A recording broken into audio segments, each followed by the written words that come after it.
Jangan modalnya hebat bicara, lucu kita jadikan guru. Tidak. Orang sekarang itu patokannya lucu dah. Oh lucu, ini guru. Kedua, terkenal dak di YouTube, terkenal guru. Konsep guru bukan itu.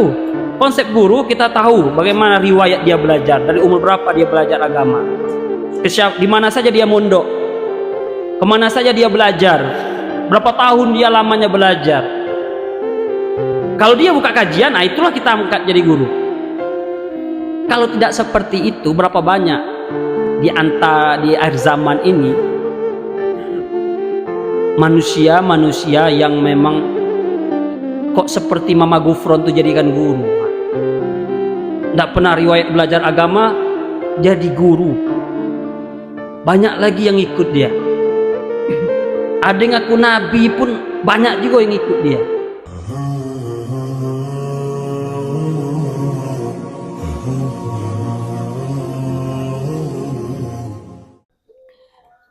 Pada malam hari ini kita melanjutkan pelajaran tentang akhlak atau tasawuf, yang mana pembahasan kita pada malam hari ini tentang penting memilih ilmu dan guru dan teman dan sabar dalam belajar ilmu.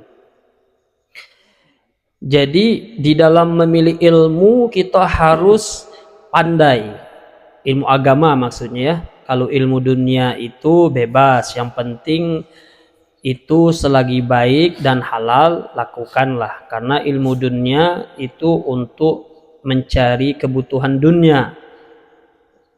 Tapi yang dimaksud di sini adalah mencari atau memilih ilmu yang penting, yang bisa kita amalkan keseharian kita. Karena kalau kita salah memilih ilmu, kita pelajari ilmu yang tidak berkaitan dengan sehari-hari kita, tentu terbuang sia-sia waktu kita. Begitu juga penting memilih guru. Jadi dalam belajar agama kita tidak boleh asal gurunya terkenal, asal gurunya berserban, asal gurunya pakai jubah, atau gurunya banyak jemaahnya. Bukan itu patokannya, tetapi memilih guru itu apakah guru ini pemahamannya pemahaman yang benarkah atau tidak. Nah, untuk kita tahu apakah guru ini seorang guru yang benar atau tidak, tentu kita bertanya kepada orang yang tahu. Kalau kita tidak tahu ya. Tapi kalau sudah lama belajar pasti kita tahu dari apa yang disampaikan seorang guru itu, kita tahu pemahamannya itu bagaimana, alirannya ikut siapa, kita tahu. Tapi kalau kita yang hijrah, yang awal-awal baru hijrah, itu penting kita melihat siapa sih guru yang mengajar ilmu itu, kemudian pemahamannya bagaimana. Maka pentingnya memilih guru itu, kalau sempat salah, itu bahayanya sampai kita meninggal dunia kalau tidak ada pertolongan dari orang yang mengingat kita.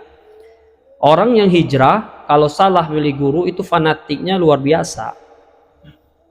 Makanya perkara agama ini kita tidak boleh sembarangan. Begitu juga kalau kita misalnya mau menyekolahkan anak kita ke agama ya. Kalau ke umum tentu kita bebas. Kalau ke agama itu tidak boleh kita asal mengirim anak kepada pondok pesantren yang mungkin karena terkenalnya atau mungkin karena banyak santrinya. Bukan itu patokannya, tapi kita lihat siapa sih muassis atau pendiri pondok itu, kemudian sudah berapa sih orang yang keluar dari situ yang pemahamannya yang benar, atau kita lihat orang-orang yang kita kagumi, terus bagaimana pandangannya tentang pondok tersebut. Contoh misal ada guru kita di kampung misal, kemudian kita mau masuk anak kita ke pesantren. Kita tidak tahu nih pesantrennya alirannya benar atau salah. Atau bisa jadi pesantren ini bagaimana pelajarannya. Kalau kita tidak tahu ya kita tanya dulu kepada orang yang tahu, seperti guru-guru di kampung mungkin. Kita tanya bagaimana pandangan dia tentang pondok yang hendak kita masukkan anak kita ke situ. Terus bagaimana pandangannya? Begitu juga memilih teman. Dalam bergaul keseharian kita, teman itu dalam Islam diajarkan kita disuruh memilih. Jangan asal orang itu baik kepada kita terus kita temani, bukan itu saja patokannya. Teman yang baik itu ada teman yang mengajak kita kebaikan. Dan teman itu jangan dianggap hal yang biasa, tidak.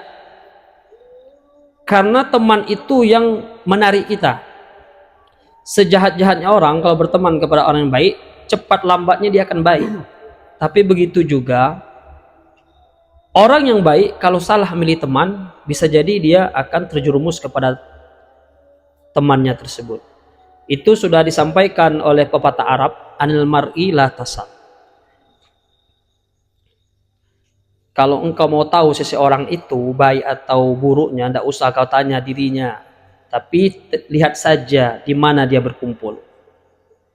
Misal kita mau berteman kepada seseorang, terus kita tidak tahu nih teman ini baik atau buruk, nggak usah ditanya kepada dirinya, karena kalau kita tanya pun pasti dia akan berkata dia baik. Tapi lihat saja di mana dia berkumpul. Kalau suka berkumpul tempat yang buruk, ya itulah orangnya. Kalau suka dia berteman kepada orang yang baik, itu pula orangnya. Jadi memilih teman itu sangat penting. Islam mengatur kita untuk memilih teman. Berapa banyak orang terjerumus karena teman. Makanya dalam kitab tasawuf itu akhlak diajarkan bukan saja milih ilmu, teman pun kita disuruh memilih. Tidak semua teman yang harus kita temani. Tapi lihat bagaimana orang itu yang hendak kita temani, bagaimana orangnya. Kemudian tadi ada 3 konsep, baru yang terakhir penting sabar. Sabar dalam satu melakukan kebaikan. Jadi ada 4 yang dibahas dalam sebuah judul ini. Yang pertama penting memilih ilmu, yang kedua penting memilih guru, yang ketiga penting memilih teman, yang keempat penting kita istiqomah. Masuk pembahasan yang pertama.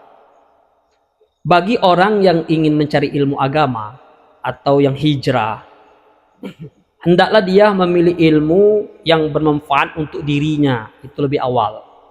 Ilmu itu, ilmu agama bermanfaat semuanya. Asal itu baik, bermanfaat. Tapi ada tahapan yang harus kita awali. Contoh misal seperti majelis. Ilmu yang pertama yang harus kita pelajari adalah di sini, yaitu ilmu yang bermanfaat untuk sekarang dan akan datang dan di alam kubur. Ilmu apa itu? Ilmu tauhid. Tidak usah belajar nahwu sorob dulu. Tidak usah belajar kitab mantik, balagho, usul tafsir, nggak usah. Langkah yang pertama yang ambil kita cari ilmu tauhid. Ilmu tauhid itu ilmu yang menyelamatkan kita sekarang dan di alam kubur besok. Kemudian ilmu mengenal Allah dengan dalil. Dalil itu ya kita belajar kitab yang kemarin itu, kitab tauhid yang ada dalilnya. Katanya di sini, barang siapa yang imannya cuma ikut-ikutan, sekalipun itu benar, orang yang kebanyakan orang yang tidak belajar tauhid itu kan imannya ikut-ikutan. Kalau ditanya, kenapa kamu menyembah Allah? Pasti jawabannya, ya dari kecil orang tua kita nyembah Allah. Kan begitu jawabannya.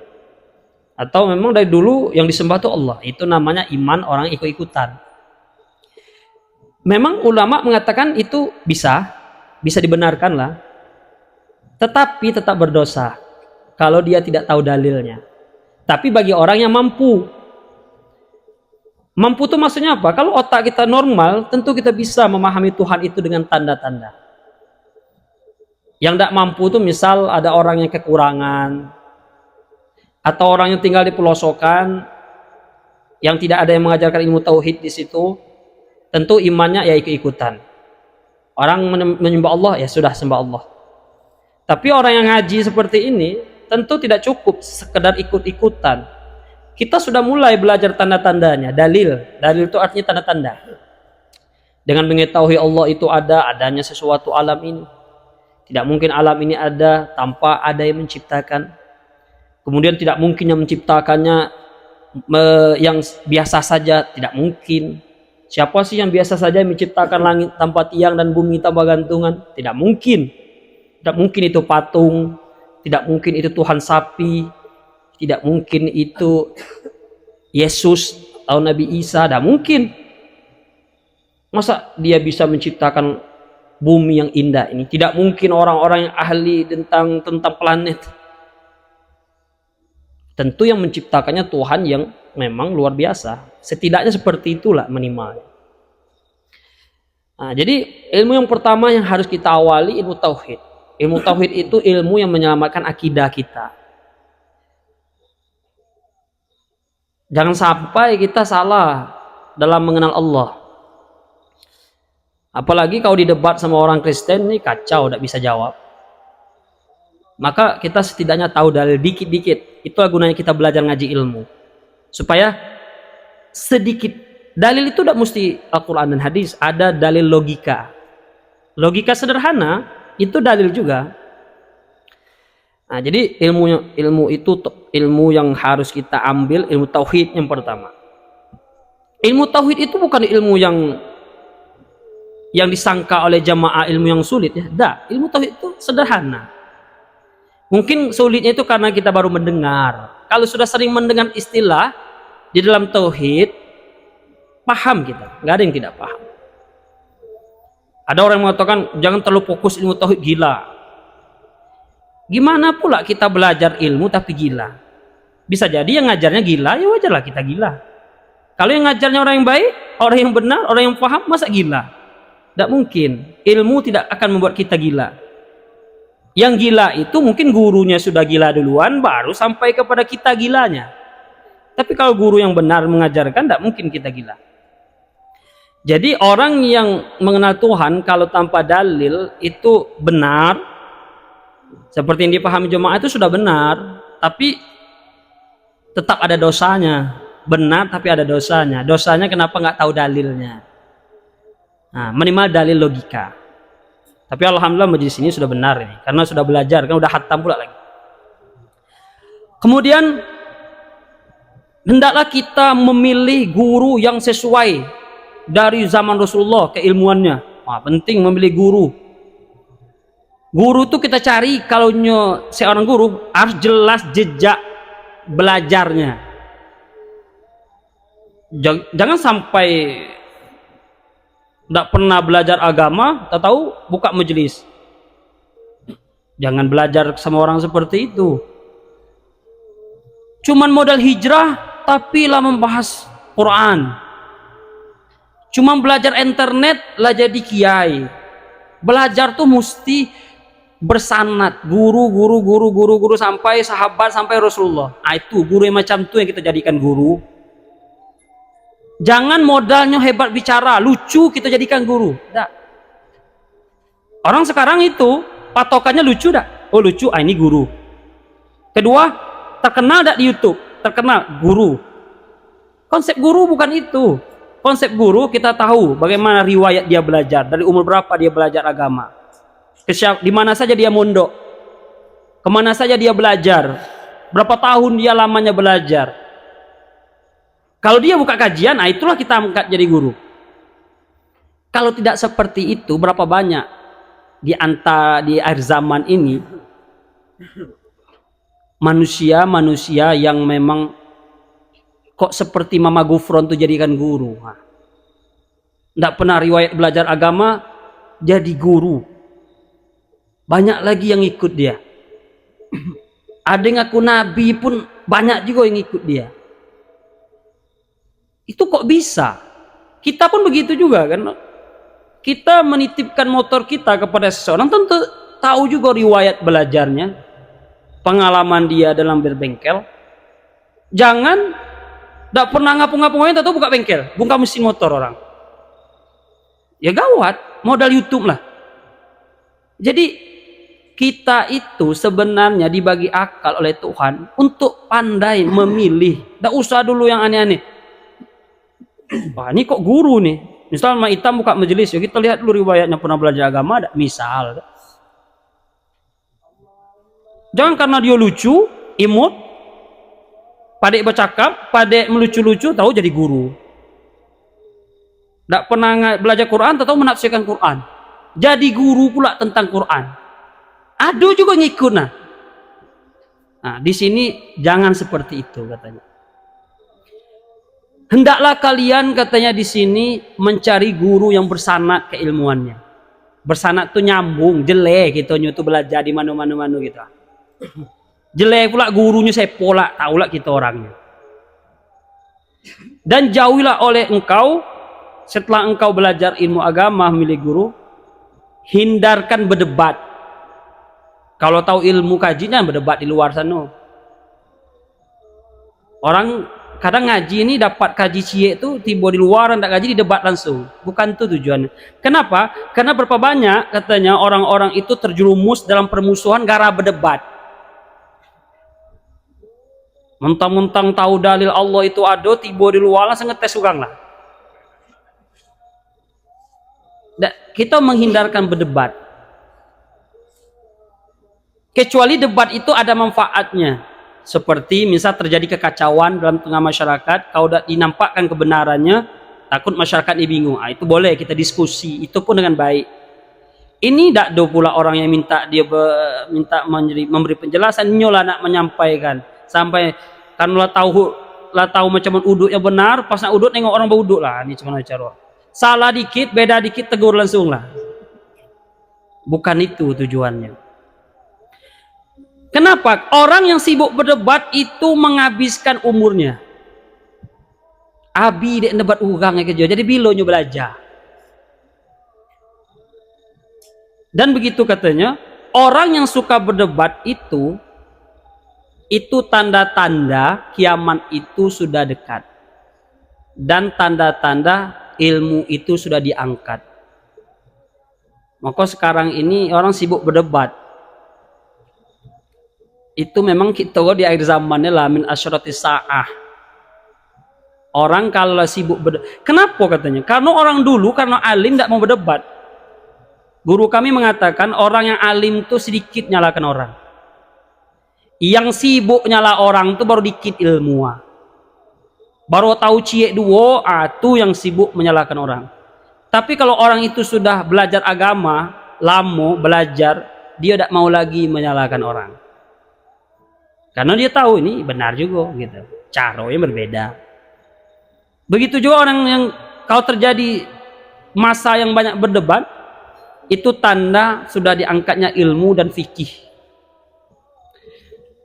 Begitu juga ada hadis Nabi SAW mengatakan sayati zaman akan datang nanti suatu masa kasirul khutobah, banyak penceramah, tapi waqalilul ulama dikit, tapi penceramah banyak.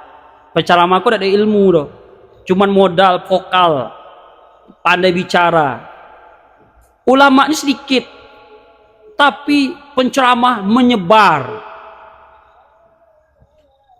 Maka kita buka YouTube lah bingung juga gitu, mana yang nak ditiru kan? Angka banyak ustadz di situ. Nah, itu penting kita kalau milih ilmu tauhid langkah yang pertama kita cari. Fadilah amal bagus, tapi tauhid lebih utama dulu. Yang kedua memilih guru, suruh milih ustadz. Tengok kalau ada ciri-ciri ustadz yang bicara kau tinggalkanlah majelis kau. Carilah, ada disebut di sekolah, kau akan baca ya. Kalau kira-kira ada pada diri wak tinggalkanlah majelis kau ya. Tapi adanya lah ada sekolah cie. Tapi tengok, carilah guru itu yang paling alim itu paling berilmu, paling wara itu menjaga dari yang haram. Paling tua umurnya. Nah, kebetulan Pak muda. Carilah guru yang tua lah. Iyo, siko yang ketiga kok, ya lagi muda lagi. Cari yang tua. Seharusnya buka kok Bang Juli, Bang Dedek lah. Yang tua. Yang tua katanya.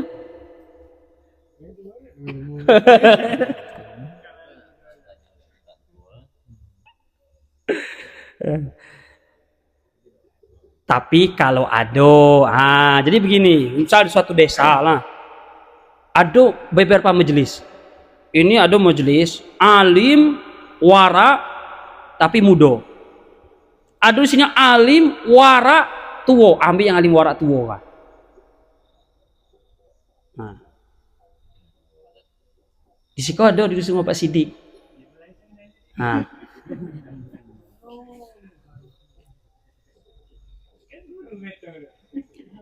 Yang paling alim, wara, dan yang paling tua. Terus, sebagaimana guru kita, Imam Abu Hanifah. Imam Abu Hanifah itu ulama mazhab kita. Mazhab kita kan ahli sunnah itu ada 4. Syafi'i, Hambali, Hanafi. Imam Hanafi itu ibarat Abu Hanifah kan, baru Maliki. Imam Abu Hanifah mencari gurunya. Jadi sebelum belajar nyoba pikir dulu, merenungkan dulu. Setelah itu baru dia cari bertemu seorang guru yang namanya Hamad bin Sulaiman. Yang mana Hamad Sulaiman ini adalah orangnya luas ilmunya dan paham ahli fikih. Akhirnya Imam Abu Hanifah mengambil ilmu banyak daripadanya selama 18 tahun. Belajar 5 tahun lah berhenti. Jadi Imam Abu Hanifah itu lama dia belajar. Kemudian jadikanlah gurumu itu, cari guru itu yang orangnya syekh, seorang syekh. Syekh ada 2, ada syekh lughatan atau istilahan. Syekh dari segi bahasa, orang yang umur 40 itu syekh lah nama. Tapi syekh karena tua, bukan syekh karena ilmu. Siku banyaklah syekh. Yang kedua syekh istilahan. Syekh istilahan itu yang masih muda walaupun masih 10 tahun tapi alim, itu syekh lah nama. Nah, jadi kalau dipanggil syekh, kalau manggil Bang Juli itu syekh. Tapi Bang Juli tidak usah naik bau, itu syekh secara bahasa. Karena umurnya lebih 40 tahun. Tapi kalau syekh pada istilah itu masih muda atau masih santri itu alim, itu syekh. Jadi kata Imam Abu Hanifah, saya yang cari guru itu seorang syekh berwibawa, penyayang, sabar. Cari guru itu sabar. Kalau guru itu nak magawe, tinggalkanlah. Kalau ada yang sabar, ambil yang sabar. Tapi kalau yang ada cuma cie itulah, ya belajarlah ke situ. Nah, kemudian penting juga katanya seorang untuk ilmu tuh di kitab kita ini bermusyawarah tentang ilmu kepada gurunya. Katanya di siko, sesungguhnya diceritakan ada seseorang yang dia itu mencari ilmu agama. Sebelum dia mencari ilmu, dia musyawarah kepada gurunya. Mana tahu di Meljisko bisa nak belajar ke Mesir kan, musyawarah dulu ke wak siko. Jadi mana tahu lah.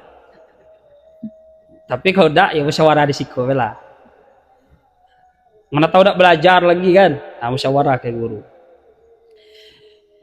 Kemudian hendaklah orang yang belajar ilmu agama itu selalu bermusyawarah kepada gurunya dalam perkara apapun. Kenapa? Katanya sesungguhnya Allah Subhanahu wa taala mengutus Nabi Rasul sallallahu alaihi wasallam untuk kita bermusyawarah dengan perkara-perkara apa saja. Oleh sebab itu kemudian katanya, kenapa guru itu kan jadi gini, Rasul itu diutus untuk kita para sahabat bisa musyawarah perkara apapun, perkara dunia, perkara akhirat, musyawarah ke Rasulullah, para sahabat. Nah sekarang kan Rasulullah tidak ada lagi, penerusnya siapa? Ulama kan. Al ulama warasatul anbiya, ulama itu waris para nabi. Jadi untuk akhir zaman ini tempat kita bermusyawarah itu guru. Kau di kitab lah. Walaupun majelis tak musyawarah tak masalah lah. Sibuk lah tiba kumah musyawarah apa ya lah. Kenapa katanya? Karena guru itu nabi, satu guru. Karena nabi atau nabi tidak ada lagi guru. Karena guru yang benar itu cerdas daripada kamu katanya. Yolah. Ini guru belajarlah bertahun-tahun perkara agama ini kan. Tentu otaknya lebih cerdas daripada muridnya. Nah. Hendaklah dia bermusyawarah kepada gurunya tentang perkara apa saja, bahkan tentang perkara rumah tangganya.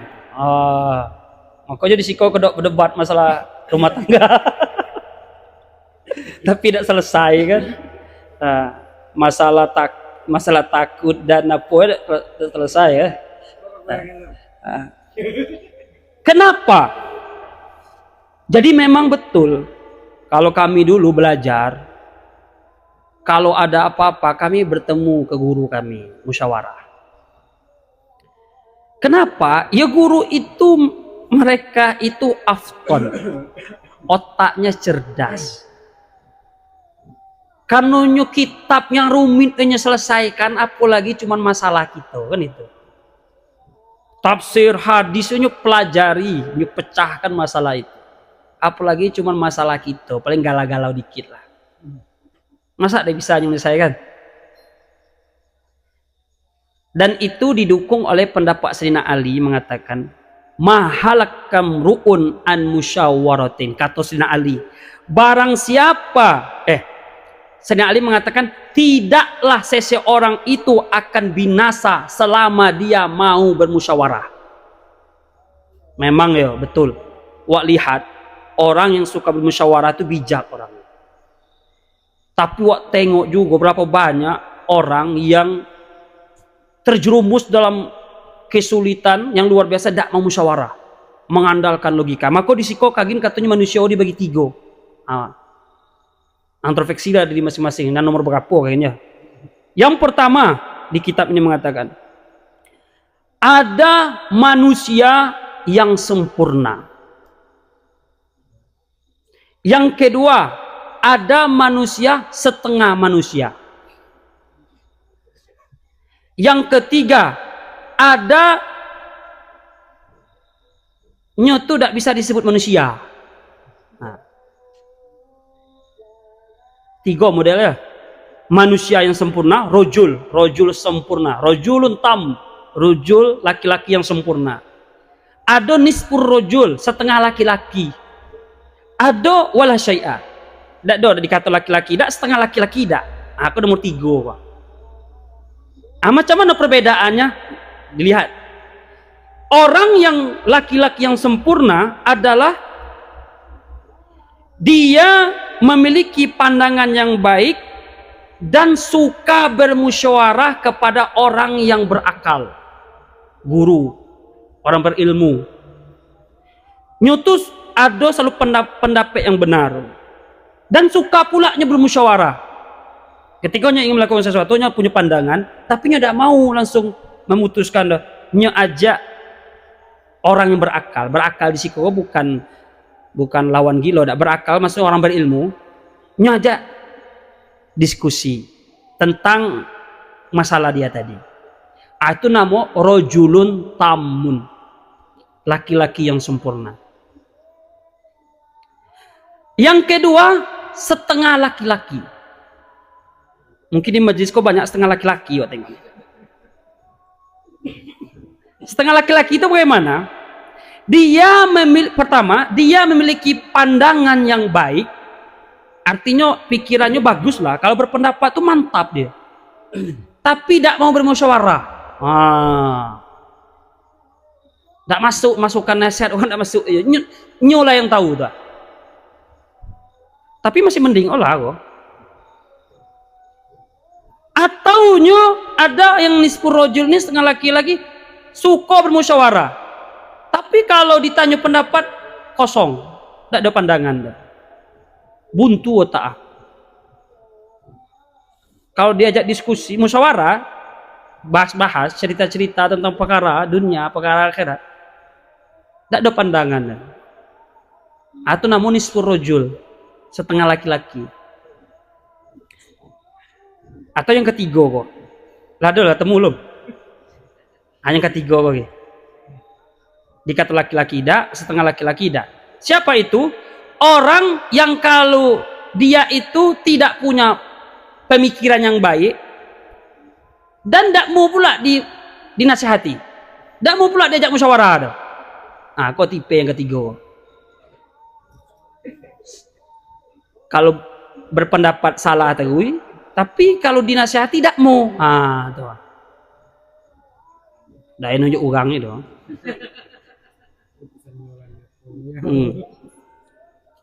Maksudnya begini, kita itu dianjur, walaupun punya pandangan, kita dianjurkan musyawarah. Hatta dalam masalah kebun. Misal kita masalah kebun, kita tahu, tapi kalau ada ahli pertanian yang bagus, musyawarah dengannya, diskusi maksudnya. Jangan kita, awalnya tahu juga, kan? Iya. Jadi laki-laki yang sempurna tuh, walaupun dia pandai tentang ilmu, enggak ilmu bengkel deh, tahu dia bengkel juga, tahu-tahu datang pula mekanik yang memang senior, terus dia mau juga bertanya di situ, diskusi dia. Walaupun yang ditanya itu mungkin jawabannya dia tahu, tapi dia mau. Nah, itu laki-laki yang sempurna. Kebanyakan kan tidak mau tuh, kalau tahu gengsi kan. Padahal guru sama guru tuh sering lah musyawarah, padahalnya dua sama alim lah gitu. Nah, itu namanya memang guru tuh rajulun tam. Nah, makanya yang nomor dua kan yang banyak Rasul. Dia punya pemikiran yang hebat, tapi tidak mau musyawarah, tidak mau bertanya. Deknya lah yang benar tuh. Yang ketiga kok doa lah pikirannya lah Pak. Bahasa kasarnya entong, tidak mau pula dinasihati. Nah, banyak kena yang ketiga kok. Maka yang ketiga kok apa sebutannya? Tak do sebutan ada. Laki-laki dak, setengah laki-laki dak kok. Atau apalah istilah untuknya, atau tidak tahu juga. Tapi kalau bisa jangan kita ambil nomor 2, nomor 3, jangan dari malam kok ya. Ambil nomor 1. Kalau kita pun ahli, kalau ada yang lebih ahli, diskusi. Bisa jadi dari hasil diskusi, mungkin dari banyaknya diskusi, ada yang kita tidak tahu. Makanya ulama itu belajar agama itu tidak ada satu guru. Kenapa? Karena rujulun tam, laki-laki yang sempurna. Lah belajar dia fikih, kitab yang sama guru ini hatam nak. Tahu-tahu ada guru yang alim dia dengar. Datang dia ke situ, pas pula guru tuh ngajar kitab itu, belajarlah dia sampai hatam lah di situ. Nah, kalau orang sekarang kan tidak mau. Kalau tahu di Kindo, padahal baru tuh yang tahu. Sama lahnya.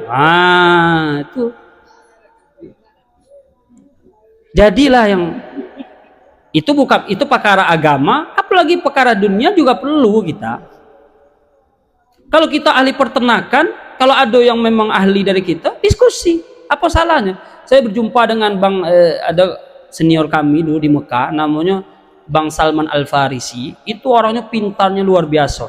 Tapi kalau temu sama ahli tafsir, bertanya lagi. Padahal pun padahal juga tafsir, tapi bertanya ya. Namanya diskusi kan, musyawarah, bicara santai sampai gali-gali ilmu. Padahalnya tuh hebat tafsir gitu. Itu temui orang seperti itu. Tapi banyak lah nemu nomor 3 kok, banyak lah temu. Nomor 3 kok banyak lah. Tidak benar pandangan, tidak mudah dinasihati, banyak lah.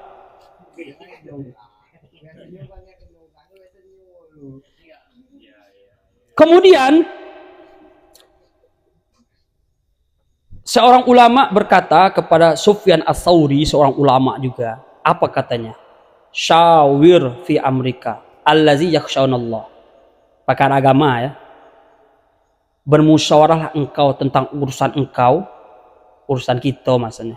Bermusyawarahlah engkau dalam masalahmu kepada orang yang takut kepada Allah.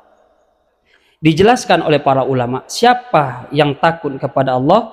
Dalam Al-Quran mengatakan, innama yakhshallaha min ibadihi ulama.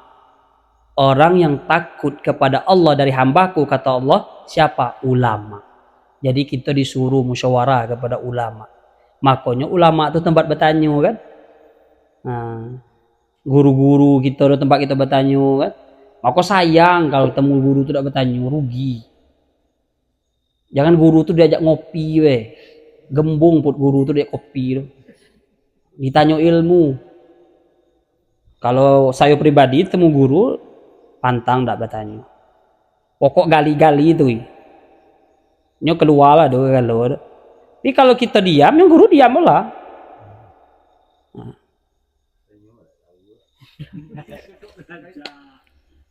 Iya, karena dia lah tahu tu maka tak bertanya.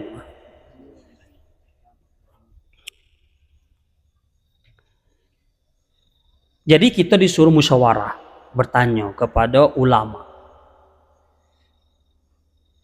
Kenapa kita disuruh bertanya? Dalam masa kita ini fokus lagi masalah agama. Karena katanya tolabul ilmi min a'lal umur wa as'abiha. Belajar ilmu agama itu perkara yang paling tinggi dan sulit katanya. Karena sulit itu lama kau penting bertanya. Tentu perkara yang sulit harus banyak bertanya enggak? Iyalah. Tapi kalau majlis muntas kau ada sulit, tanda tak ada yang bertanya. Lah hebat galau. Berarti tak sulit ilmu. Kaji tauhid tak sulit loh. Tak ada yang bertanya serius. Kadang lamuk lah duduk ngode-ngode ada yang bertanya dah. Tak ada, berarti tak ada sulit lah. Di kitab kau terbantahkan. Kalau kitab kau mengatakan ilmu agama itu ilmu yang paling tinggi dan paling sulit. Oleh sebab itu banyaklah bertanya. Tapi tidak bertanya, berarti tidak sulit kan?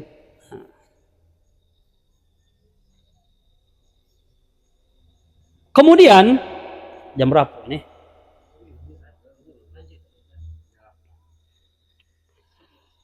Diceritakan, dicerita. Apabila engkau pergi ke suatu tempat untuk belajar ilmu agama, maka jangan engkau tergesa-gesa langsung belajar. Tetapi diamlah engkau di situ agak 2 bulan, tapi kau hikmah di belakang ya. Untuk memilih guru. Kau besok kalau santri yo pergi ke Mesir, kau dusun kau tak perlu nak mikir-mikir ya guru ada 2 lah sih kau Pak Sidik yang buka majelis si kau cie. Daya nak pilih dah kau nak ke situ kasih kau belah. Kau kalau di suatu tempat banyak majelis. Karena konsekuensinya bahaya ya. Ini hati-hati yang suka keluar-keluar tengok ada ancaman sih.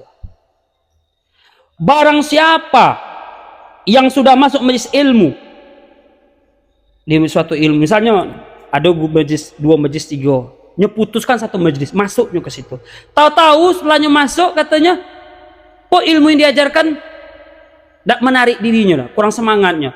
Terus pindahnya ke majelis satu lagi. Sesungguhnya dia itu sudah hilang keberkahan ilmu pada dirinya. Makanya sebelum belajar tengok dulu guru. Nak ngaji kamu mentas kau pikir dulu. Kalau masuk jangan keluar. Setiapnya keluar hilang berkah ilmu. Apalagi lah ketemu guru di luar.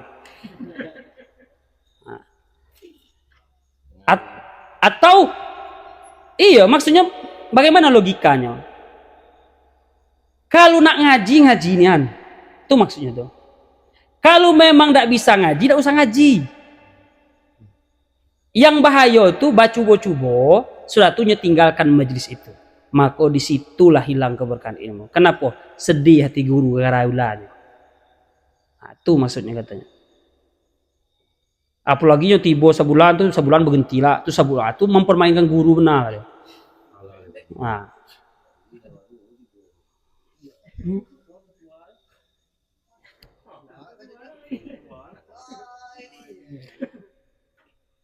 Tapi katanya kalau engkau sudah merenung, dapat keputusan, wah ingin ngaji belah, atau ingin belajar ke satu guru ini, terus dia datang dan istiqomah di situ, maka dia akan mendapat ilmu yang bermanfaat dan dia akan mendapat ilmu yang banyak. Setelahnya pikir-pikir ngaji tak ya, ngaji belah. Terus dia istiqomah ngaji itu, maka dapat ilmu yang berkah dan manfaat dan bertambah ilmu. Tapi kalau kira-kira belum bisa istiqomah, tidak usah ngaji dulu. Kenapa? Majelis yang ditinggalkan oleh seorang murid, yang diperhatikan oleh gurunya, itu hilang berkah ilmu yang di situ maksudnya. Misalnya belajar setengah tahun kan, lah banyak juga dapat, tahu ditinggalkan majelis itu. Karena mungkin gurunya kurang lucu mungkin ya. Akhirnya pindahnya atau tidak ngajinya, hilang keberkahan ilmu yang di situ. Nah, itu kalau yang sudah memutuskan untuk belajar. Yang sudah belajar macam mana? Yang sudah belajar. Yang sudah belajar katanya di sini, hendaklah engkau sabar dan tetap di majelis itu. Kenapa? Karena katanya setiap perkara yang agung, yang mulia, yang istimewa, itu butuh pengorbanan. Nah, sebaik-baik pengorbanan adalah tetap belajar di situ.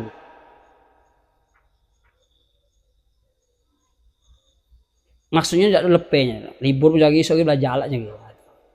Karena apapun yang kita cari pasti ada butuh pergerakan, pengorbanan kan. Nah, sebaik-baik pengorbanan tuh ya tetap di situ. Tidak usah nambah-nambah, yang tetap di situ terus belajar di situ.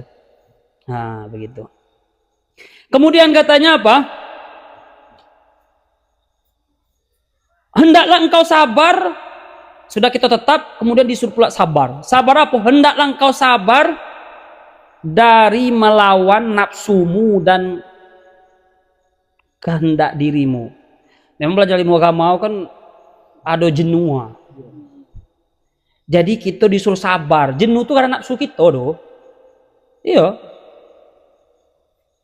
Kalau duduk di majelis ilmu kan banyak godaan. Tapi suku duduk di batin sampai jam 3 teloknya.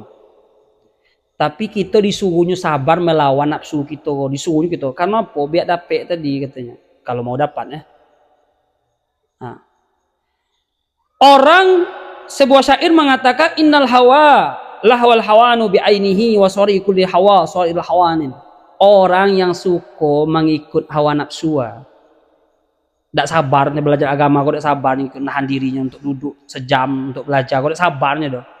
Atau malam minggu mungkin jadwalnya mejeng tapi tidak sabarnya untuk meninggalkan mejeng, kok relanya ke situ ditinggalkan majelis ilmu kok.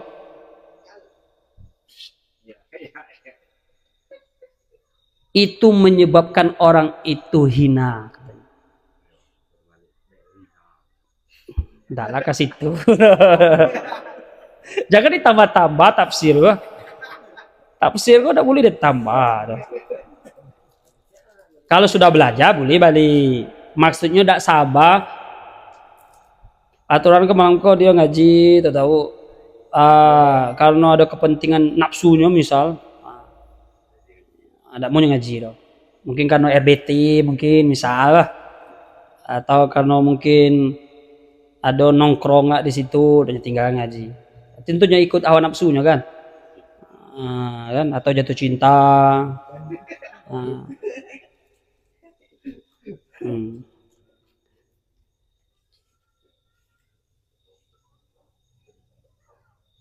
Jadilah sampai kalau nanti penting beli ilmu, penting beli guru, penting sabar dalam belajar ilmu.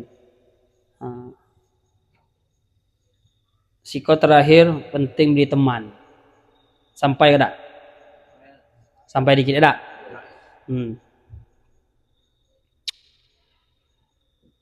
Adapun memilih teman, carilah teman tuh yang punya tabiat yang baik. Yang suka ngaji ya, ada kanti yang suka ngaji ya temani dia.